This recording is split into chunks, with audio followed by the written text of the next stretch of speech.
ये इनके दोस्तों के अरबों खरबों के इन्होंने कर्जे माफ कर दिए अपने दोस्तों के। ये किसानों के कर्जे माफ नहीं करते, ये स्टूडेंट्स के कर्जे माफ नहीं करते।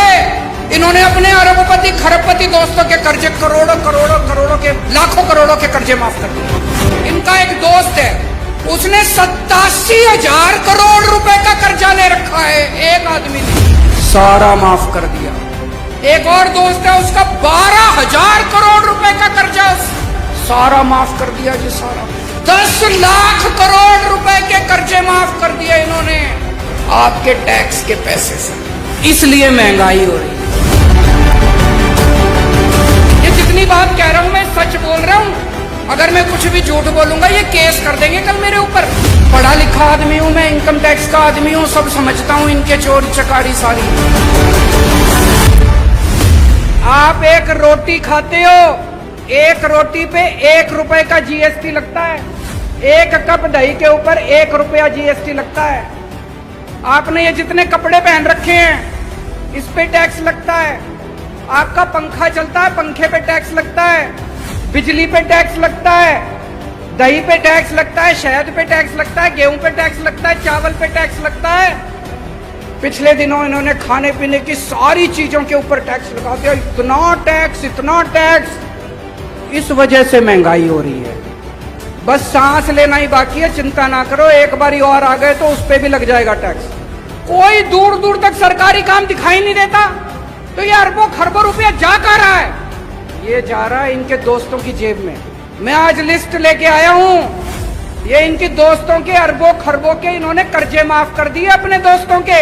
इनके कई दोस्त हैं, उन्होंने बैंकों से कर्जे ले रखे हैं। किसी ने 5,000 करोड़, किसी ने 10,000 करोड़।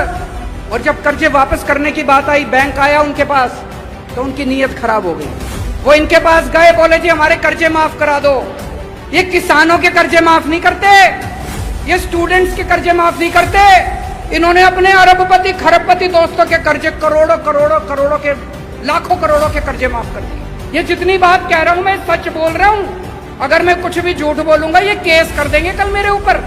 पढ़ा लिखा आदमी हूं मैं, इनकम टैक्स का आदमी हूं, सब समझता हूं इनके चोरी चकारी सारी।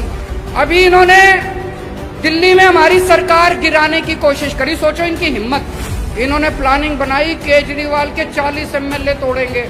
इन्होंने कहा 20-20 करोड़ रुपए में एमएलए खरीदेंगे। पर भाई साहब हमारे सारे ईमानदार आदमी हैं, अच्छे लोग हैं, शरीफ लोग हैं, सबने आके मेरे को बता दिया 40 एमएलए तोड़ने थे इनको। 20-20 करोड़ के हिसाब से 800 करोड़ रुपए लेके आए थे ये। 800 करोड़ रुपए बताओ जी कहां से आए 800 करोड़ रुपए? इन्होंने मध्य प्रदेश में सरकार तोड़ी, इन्होंने कर्नाटक में सरकार तोड़ी, इन्होंने गोवा में सरकार तोड़ी, इन्होंने असम में सरकार तोड़ी। 277 एमएलए खरीद चुके अभी तक ये। 277 20-20 करोड़ रुपए के हिसाब से भी लगा लो, 6,000 करोड़ रुपए इन्होंने एमएलए खरीदने में लगा दिए। ये पैसा कहां से आया जी? ये आपके टैक्स का पैसा है, ये जीएसटी का पैसा है, ये दूध दही के ऊपर टैक्स का पैसा है। इसलिए महंगाई हो रही है भाई साहब, इसलिए समझ के जाना।